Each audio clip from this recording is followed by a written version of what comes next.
एक सवाल ये है कि जो एक शिष्य हैं जो इस पूरे मामले में उन्होंने कहा कि जून 2024 में आपके जो नरसिंहपुर परमहंसी गंगा आश्रम नरसिंहपुर में उन्होंने आपसे दीक्षा ली।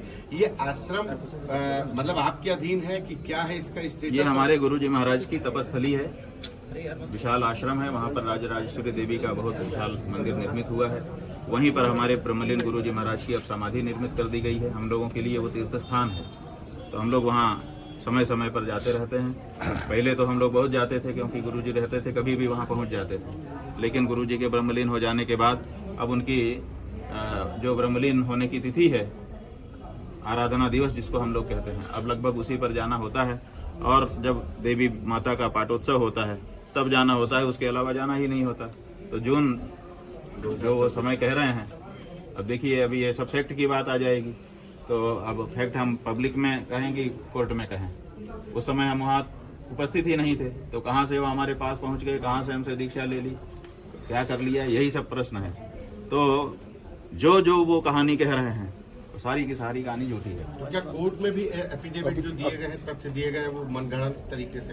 पूरी तरह से मनगढ़ंत का मतलब पूरी तरह से एक फिक्शन, एक ऐसी कहानी बनाई गई है और उस कहानी को बना करके चला दिया गया है। और हमको बड़ा मजा आ रहा है, आप जैसे बड़े बड़े चैनल के पत्रकारों को देख करके और उनके एंकर्स को देख करके और उस पर बैठे हुए विशेषज्ञों को देख करके कि एक अपराधी हिस्ट्री शीटर आता है, आकर के ये कहानी बनाता है और कहानी बना करके उसको लुढ़का देता है और सारे लोग उसी में दब दब करके यहाँ दबी, यहाँ लगा, यहाँ चोट लगी, ये करने लग जाते हैं, हाय दैया करने लग जाते हैं। ये भारत के कानून का, जुडिशियरी का और पुलिस महकमे का और सरकारों का कितना बड़ा दुरुपयोग हो सकता है या हो जाता है, वो बहुत अच्छे से हमको एक दर्शक के रूप में देखने को मिल रहा है। कुछ लोग ये भी कह रहे हैं कि जब इतने ही सच्चे थे, अपनी बातों पे अडिग हैं, तो फिर एंटीसिपेटरी बेल दाखिल करने की ऐसा है कि एंटीसिपेटरी बेल हम नहीं दाखिल कर रहे हैं,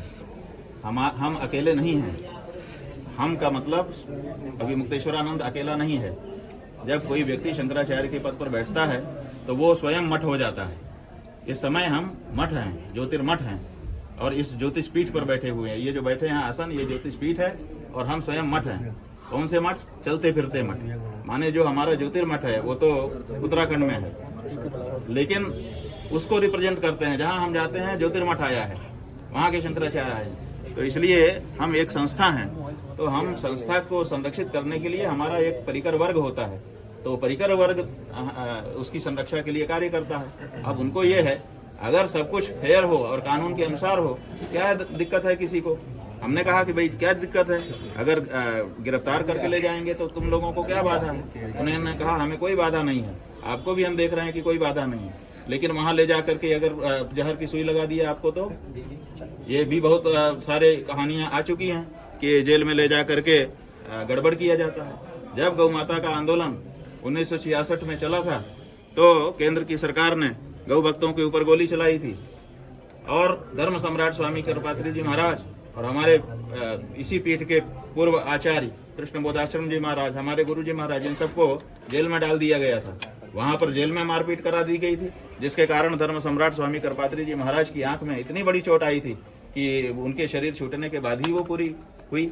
तो ये सब भी जेल में होता है, तो इसलिए हम तो क्या उसकी सुरक्षा के लिए हम आपकी जान को खतरा उसके लिए हम बचाव करना चाहते हैं। महाराज जी, तो हमको अनुमति देनी पड़ेगी। जेल में खतरा महसूस? भाई हमको कोई खतरा नहीं है। अभी हमको मार दो, हमें क्या खतरा है?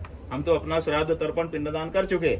लेकिन जो हमारे पीठ से जुड़े हुए पीठ के अनुयायी भक्त हैं, जो सनातन धर्मी हैं, उनकी भावना का क्या? उसका भी तो संरक्षण हम ही को करना पड़ता है। महाराज जी, तो उनकी भावनाओं को देखते हुए हमने इसको भी स्वीकार किया। महाराज जी, एक सवाल ये भी है कि आप तो कह रहे हैं कि जितने भी वो आरोप लगा रहे हैं एक हास्यास्पद है, एक तरीके से उनका आरोप स्वीकार भी नहीं किया जा सकता। लेकिन अभी उन्होंने एक बड़ी बात कही है, डिप्टी सीएम का भी उन्होंने नाम लिया है।